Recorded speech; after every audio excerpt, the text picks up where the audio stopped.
ભક્તોના આદિ ભૌતિક, આધ્યાત્મિક અને આદિ દૈવિક એ ત્રણેય પ્રકારના તાપ દૂર કરવા માટે જેનું સામર્થ્ય છે અને એવું કરવાના પ્રયત્નમાં જેમનું અંતઃકરણ એટલે કે આત્મા રહેલો છે કે આ ભક્તના ત્રણેય પ્રકારના તાપોને દૂર કરવામાં આવે એવું હંમેશા જે ભગવાન પ્રયત્ન કરતા રહે છે. ભક્તોનો ઉદ્ધાર કરવા માટે અલૌકિક ભગવત લીલામાં પ્રવેશ કરવાના સાધન રૂપ એવા પુરુષોત્તમ થઈ જાય છે. એવા આ ભગવાન છે એટલે ભક્તના ઉદ્ધાર માટે પ્રયત્ન કરવા વાળી જેની આત્મા અંતઃકરણ છે એવા ભગવાન. હવે જુઓ, સમજો વાતને કે ભગવાને આ સમગ્ર સૃષ્ટિની રચના કરી, ભક્તો પણ બનાયા, બધી જ પ્રકારના લોકો બનાયા. તો એમાં જે ભક્ત લોકો છે એમની સાથે જ મુખ્ય ભગવાનનું રમણ છે, ક્રીડા છે. તો ભગવાન એમનો ઉદ્ધાર કરવા માટે જે હેતુથી આ સમગ્ર સૃષ્ટિને એ ઉત્પન્ન કરે છે એમના ઉદ્ધારાર્થ પોતાની લીલાનો વિસ્તાર કરે છે. મુખ્ય હેતુ એ જ છે. કારણ કે આ નિર્ગુણ ભગવાન છે.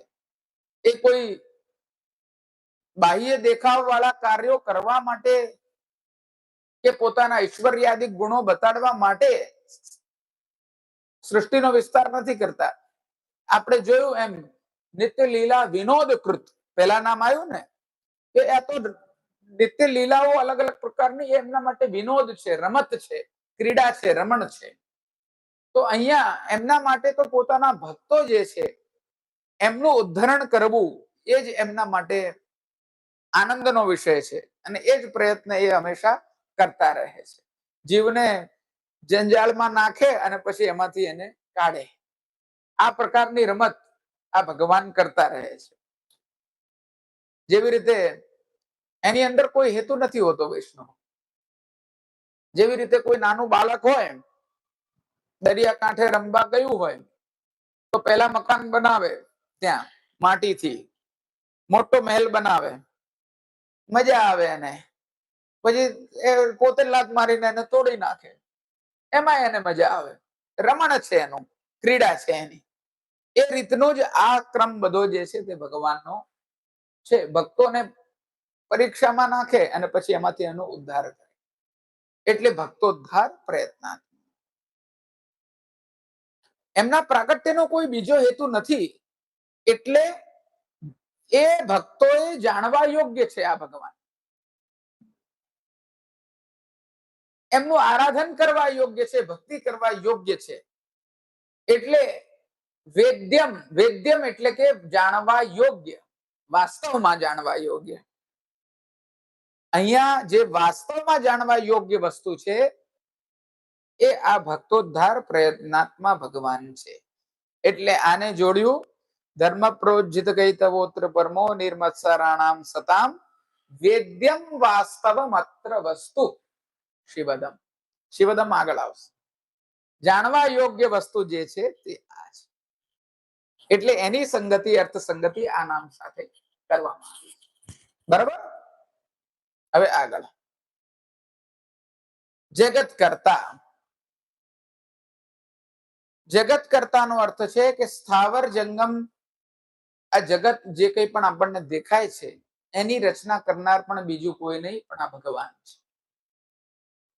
પુરુષોત્તમ સહસ્ત્ર નામના આ 12મા નામમાં આ જગતનું સ્વરૂપ જે છે તે સ્પષ્ટ કરવામાં આવ્યું છે. જેવી રીતે ઘડાના નિર્માણમાં કુંભારનું કર્તાપણું છે, આપણે વાત કરીએ એમ અહીંયા ભગવાન જે છે તે પણ કર્તા સ્વરૂપ છે, કારણ સ્વરૂપ પણ છે.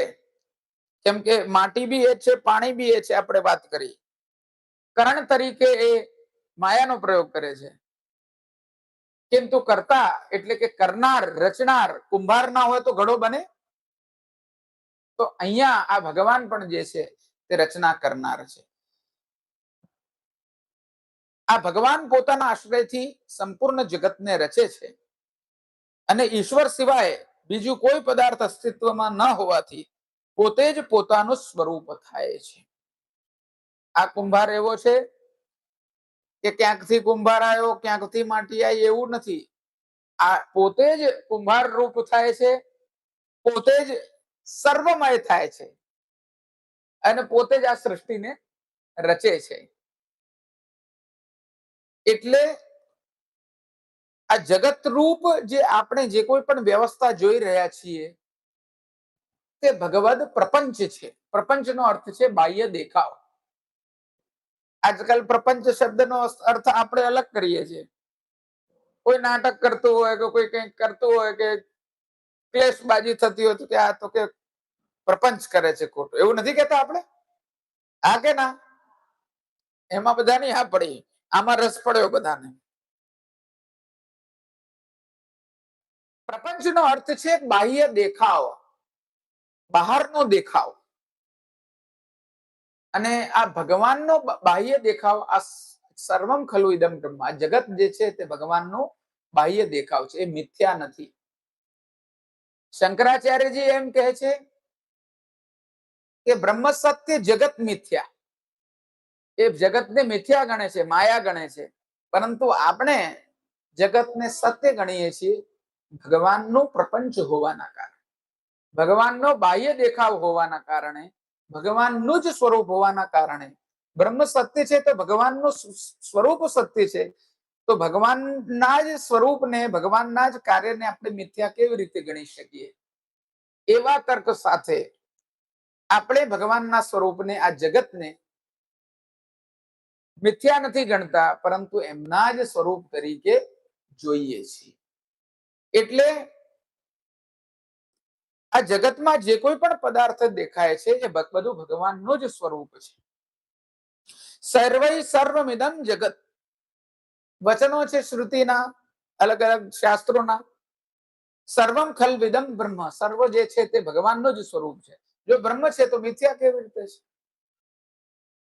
જન્માદ્યસ્ય યતઃ શાસ્ત્રો શાસ્ત્રયો નિત્યત્વાત, શાસ્ત્ર યોનિત્વાત.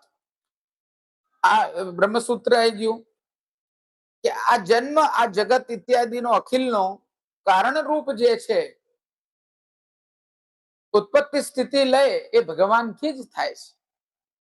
એવા અનેકો પ્રકારના વચનો અહીંયા પુરુષોત્તમ સહસ્ત્ર નામની ટીકાના ટીકાકાર પંચમ કુમાર રઘુનાથજી બતાડી રહ્યા છે. એટલે સર્વસ્ય પ્રભવો મત્તઃ સર્વમ પ્રવર્તતે, હું સર્વને ઉત્પન્ન કરનાર છું અને મારાથી સર્વ નિભાઈ રહ્યું છે. તે પ્રકારના બ્રહ્મસૂત્રના, શ્રુતિના, સ્મૃતિના, ગીતા વગેરેના વાક્યોથી સ્થાવર અને જંગમ અખિલ જગત જે છે તે ભગવાનમાંથી જ પ્રકટ થયું છે, ભગવાનનું જ સ્વરૂપ છે. એટલે જગત કરતા જે છે તે ભગવાન છે, એવી વાત અહીંયા કરવામાં આવી. આ નામ કર્તૃત્વ પ્રતિપાદક હોવાથી નિજ ભક્તોની સર્વ ઈચ્છાને પૂર્ણ કરનાર છે. કરે છે નો અર્થ એમ છે કે પૂર્ણ કરે છે. જગત કરે છે કેમ? કેમ કે લીલા આચરણ માટે ભગવાન સર્વની ઈચ્છાને પૂર્ત કરે છે.